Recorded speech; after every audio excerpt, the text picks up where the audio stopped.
ગુજરાત હવામાન સમાચારની અંદર ફરી એક વખત આપનું હાર્દિક સ્વાગત છે। આજે તારીખ થઈ છે 28 ફેબ્રુઆરી અને વાર થયો છે શનિવાર। ફેબ્રુઆરી મહિનાનો છેલ્લો દિવસ અને મિત્રો તમને આગાહી જણાવવાની છે મોટી, કારણ કે વોરાસિયા નામનું વાવાઝોડું અરબ સાગરની અંદર જે હિન્દ મહાસાગરનો દરિયો લાગુ પડે છે ત્યાંથી ખૂબ જ દૂર આ વાવાઝોડું સક્રિય થઈ રહ્યું છે અને ફરી વખત વાવાઝોડાના નવા સંકેતો સામે આવી રહ્યા છે। સમાચાર પણ એવા મળી રહ્યા છે કે આ વાવાઝોડાના કારણે હિન્દ મહાસાગરના દરિયાની અંદર ઉથલ-પથલ જામી શકે છે, વરસાદી માહોલ જામી શકે છે। તો મિત્રો માર્ચ મહિનાની અંદર પણ મોટી આગાહી છે એ સામે આવી છે।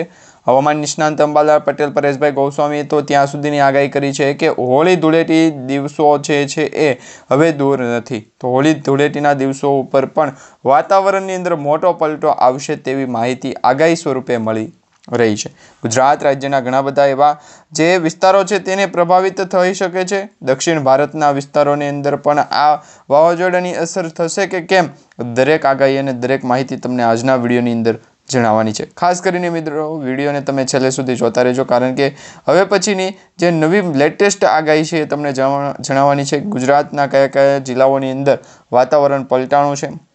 આજે 28 ફેબ્રુઆરી થઈ છે, આવતીકાલથી એટલે કે 1 માર્ચથી ગુજરાત રાજ્યના કયા કયા જિલ્લાઓની અંદર વરસાદી માહોલ છે જોવા મળી શકે છે, ઝાપટા સ્વરૂપનું વાતાવરણ છે એ જોવા મળી શકે છે। આ દરેક આગાહી તમને જણાવવાની છે। આજે તમે લાઈવ સેટેલાઇટ ઇમેજના માધ્યમથી જોઈ શકો છો, તો આ પ્રકારનું સેટેલાઇટ ઇમેજ બતાવવામાં આવી રહ્યું છે। તેમાં હોલાસિયા વાવાઝોડું છે એ અરબ સાગર અને હિન્દ મહાસાગરથી ખૂબ દૂર જોવા મળી રહ્યું છે, પરંતુ સોમાલિયાના દેશો તેમજ કેન્યાના દેશોમાંથી આ વાવાઝોડું પસાર થઈ અને ભારત દેશ તરફ આવશે કે કેમ એ તમને સૌપ્રથમ આગાહી સ્વરૂપે માહિતી જણાવી દઈશું। અત્યારે આ જે હોલાસિયા વાવાઝોડું છે એ 260 કિલોમીટરની ઝડપે આગળ વધી રહ્યું છે, પરંતુ કઈ દિશા તરફ આગળ વધી રહ્યું છે એ હજી સુધી નક્કી નથી થયું, સ્પષ્ટ નથી થયું, કારણ કે અત્યારે જે પૃથ્વીની અક્ષાંશ અને વૃક્ષાંશની જે રેખાઓ હોય છે ત્યાંથી જો વાવાઝોડા બનતા હોય છે તો એ કઈ દિશા તરફ આગળ વધતા હોય એનું ચોક્કસપણે જે છે એ આપણે અનુમાન લગાવી શકતા નથી। હા મિત્રો, આપણે જ્યારે પણ આગાહી વાવાઝોડાની જોઈ છે, વાવાઝોડાની માહિતી મેળવી છે, ત્યારે સ્પષ્ટપણે એ તમને જણાવવાનું કે અરબ સાગર અને હિન્દ મહાસાગરના દરિયાની અંદર જે વાવાઝોડા ઉત્પન્ન થયેલા છે એ જ વાવાઝોડા ગુજરાત અને ભારત દેશને અસર પહોંચાડી શકે છે।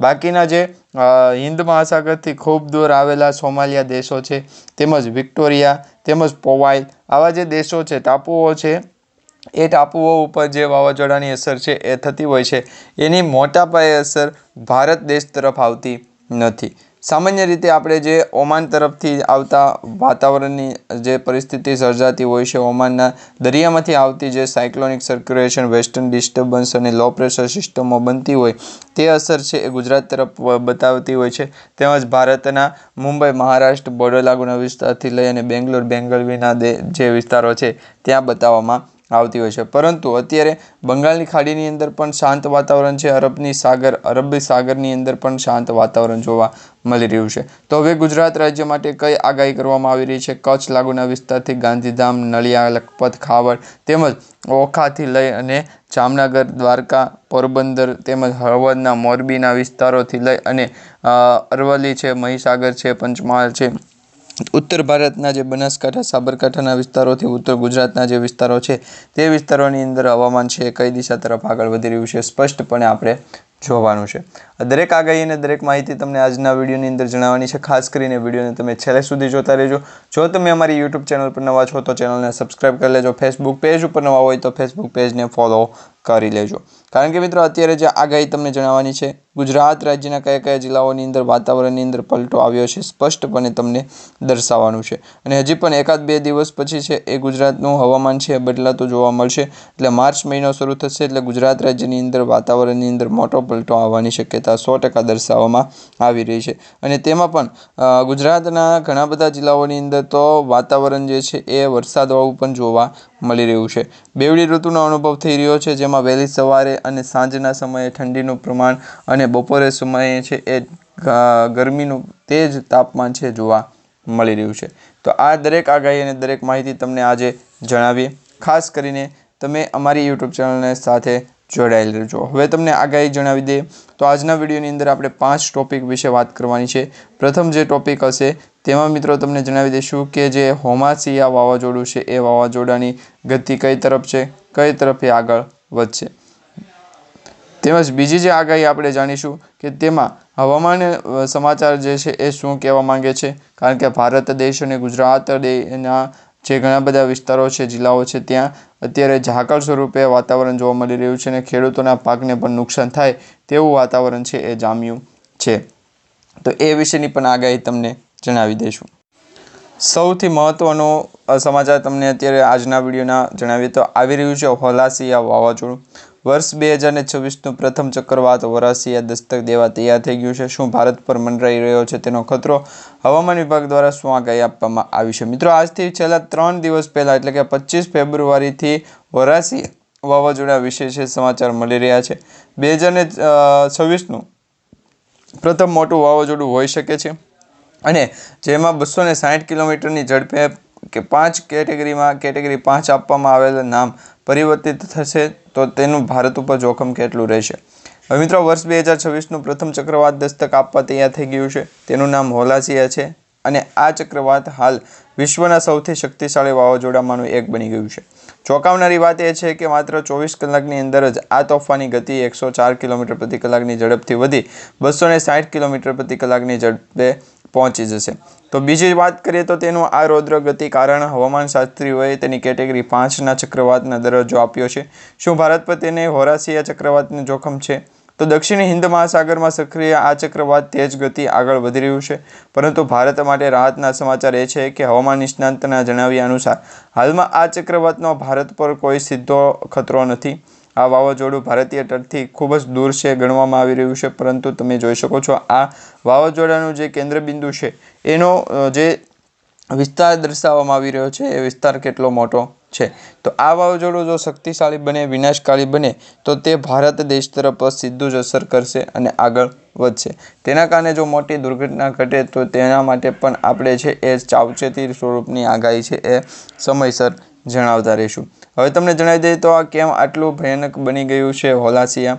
તો હોલાસિયા વાવાઝોડું છે હવામાન વૈજ્ઞાનિકો દ્વારા તેની તીવ્રતા જોઈને નક્કી કરવામાં આવ્યું। આ તોફાનને જે રીતે માત્ર 24 કલાકમાં પોતાની તાકાત બમણી કરી છે તેને વિજ્ઞાન ભાષામાં રેપિડ ઇન્ફેક્શન કહેવામાં આવે છે। આટલી ઝડપ વધવા પાછળનું મુખ્ય કારણ સમુદ્રની સપાટીનું વધતું તાપમાન માનવામાં આવે છે। સમુદ્રનું તાપમાન 27થી 28 ડિગ્રી સેલ્સિયસ હોવાના કારણે તે આ વાવાઝોડાના પુષ્કળ ઉર્જા અને અત્યંત વિનાશક બની ગયું છે અને ખાસ કરીને સામાન્ય રીતે પવનોની દિશામાં અને પેટર્નને કારણે દક્ષિણ ગોળાર્ધમાં ઉદ્ભવતા તોફાનના વિષુવવૃત્ત ઓળંગીને ઉત્તર ગોળાર્ધમાં જ્યાં ભારત આવેલું છે ત્યાં પ્રવેશતા નથી, પરંતુ ભારતને અસર કરતા મોટાભાગના ચક્રવાત એટલે કે વાવાઝોડા જે છે એ બંગાળની ખાડી અથવા તો અરબ સાગરમાં સર્જાય છે। ભારતીય હવામાન વિભાગે IMDએ પણ આ અંગે છે સ્પષ્ટ કર્યું છે કે આ કોઈ એલર્ટ છે જાહેર નથી થયું, પરંતુ વરસાદ અને વાવાઝોડાની પરિસ્થિતિ છે એ આવનારા દિવસોની અંદર જોવા મળે તો એની પાછળના કારણો દર્શાવવામાં આવી રહ્યા છે।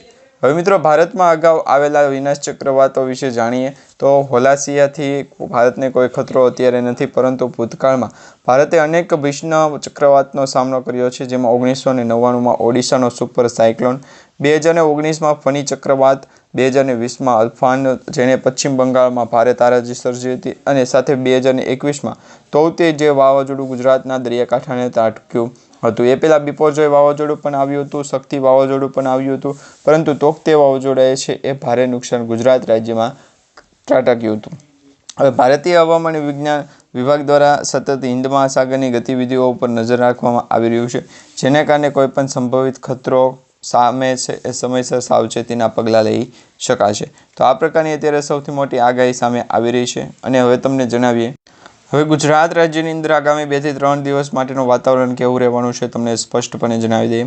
તો આજે મિત્રો 28 ફેબ્રુઆરીના સાંજ સુધીના સમાચાર જોઈ લઈએ તો 28 ફેબ્રુઆરી સાંજ સુધીના સમાચારની અંદર હવામાન છે એ લગભગ ગુજરાત રાજ્યની અંદર દક્ષિણ ભાગથી લઈ અને ભાવનગર, અલંગ, મહુવા, તળાજા તેમજ ઉના છે, અમરેલી છે, રાજુલા છે, અમરેલીથી વેરાવળ, જૂનાગઢ તેમજ માધવપુર, પોરબંદર, ભાણવડ આ જે વિસ્તારો દર્શાવવામાં આવી રહ્યા છે, દ્વારકા સુધીના દરિયાકાંઠાની પટ્ટી જે દર્શાવવામાં આવી રહી છે એ દરેક જિલ્લાઓની અંદર માવઠા જેવી અસર છે જોવા મળી શકે છે, એટલે કે માવઠાની અસર છે એ લગભગ પડી શકે છે અને ત્યાંના ખેડૂતોએ જે રવિ પાક તરીકે જીરું છે તેમજ ધાણા છે આ સાથે ઘઉં છે આવા જે રવિ પાકની અત્યારે નીપજની ખાસ કરી લણણી કરવી હોય અને નીપજ કાઢવાની હોય તો સાવચેતી રાખજો.